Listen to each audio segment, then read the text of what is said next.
ഈ മാലിന്യ കൂമ്പാരത്തിന് ഉത്തരവാദി ആരാണ്? ഈ മാലിന്യ കൂമ്പാരത്തിന് ഉത്തരവാദികൾ നമ്മൾ ഓരോരുത്തരുമാണ്. നാം വലിച്ചെറിയുന്ന പ്ലാസ്റ്റിക് മാലിന്യങ്ങൾ റോഡുകളിലും കായൽ തീരങ്ങളിലും തോടുകളിലും നദീതീരങ്ങളിലും അടിഞ്ഞുകൂടി കിടക്കുകയാണ്. ഇത്തരമൊരു അവസ്ഥ വരുത്തുന്ന പ്രകൃതിയിൽ ഉണ്ടാക്കുന്ന വലിയ ദുരന്തം നാം മുന്നിൽ കാണേണ്ടതാണ്. പ്രകൃതിയെ നാം നശിപ്പിക്കരുത്.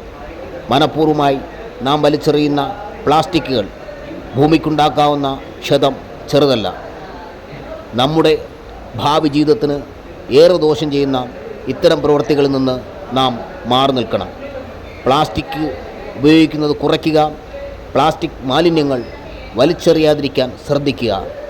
നാം പ്രകൃതിയുടെ മക്കളായി ജീവിച്ചാൽ മാത്രമേ ഈ ഭൂമിയിൽ തുടർന്നു വരുന്ന തലമുറകൾക്കും ഇവിടെ ജീവിക്കാൻ സാധ്യമാവുകയുള്ളൂ.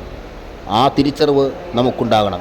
അരുത്, പ്ലാസ്റ്റിക്കുകൾ വലിച്ചെറിയരുത്.